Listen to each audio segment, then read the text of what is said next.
il y a une différence à faire, il y a une distinction à faire entre l'œuvre et l'artiste. C'est mon point de vue, on peut en discuter, voilà, on pourra faire une autre vidéo, mais c'est pas ça le sujet, donc tu te calmes.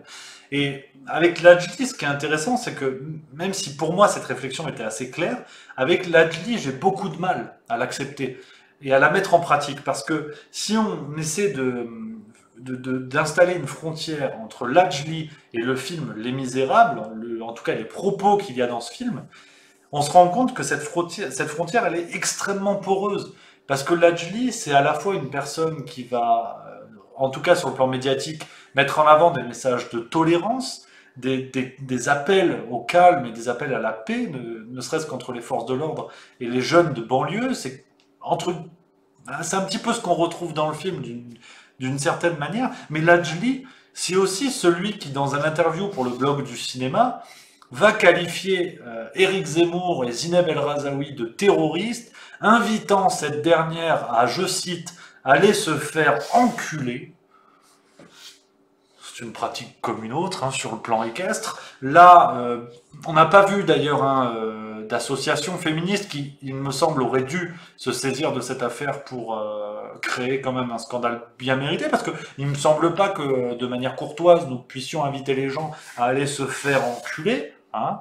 Mais apparemment là ça allait, peut-être c'était jugé de bonne foi, et, euh, et donc il y a déjà un premier niveau de réflexion là-dessus, c'est quel est le message précis de Lajli, qui à la fois prône la tolérance, se retrouve dans une situation telle qu'a été cette affaire-là de séquestration et d'enlèvement, et à la fois fait un film sur les banlieues en disant, voilà, je fais un film qui veut appeler à la tolérance et avec un vrai message, si vous voulez, porter là-dessus. Donc il y a un premier niveau de réflexion, et ensuite, tout ça, je le tire d'une excellente tribune de Céline Pina, essayiste et militante, une tribune parue dans Le Figaro. Je mettrai le lien à la fin de cette vidéo dans la description. Si vous regardez cette vidéo et que je ne suis plus en direct, le lien est déjà dedans.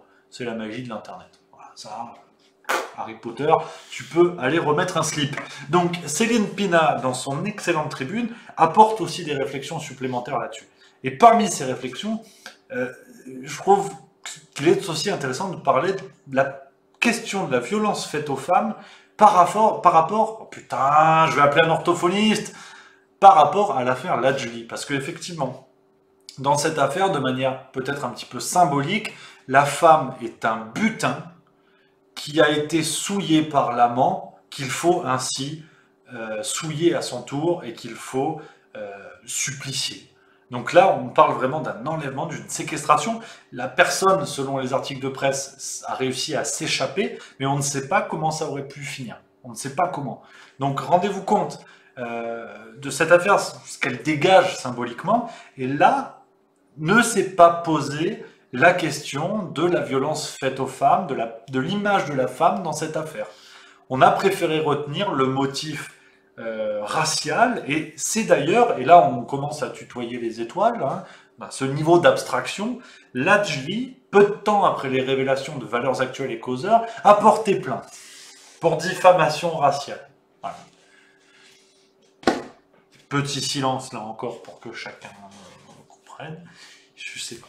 Là je sais pas. D'habitude j'aime bien parler et tout. Là, je sais pas. J'ai pas bien compris. Mais bon, voilà, il a porté plainte pour diffamation raciale, parce que c'est peut-être du racisme de parler du passé judiciaire des gens, hein, on ne sait pas. Et donc voilà, donc parenthèse finie là-dessus, parce qu'en fait je sais même pas quoi vous dire. Et pour essayer de conclure sur cette affaire-là, déresponsabilisation totale, masquée par l'escroquerie du racialisme à tout crin.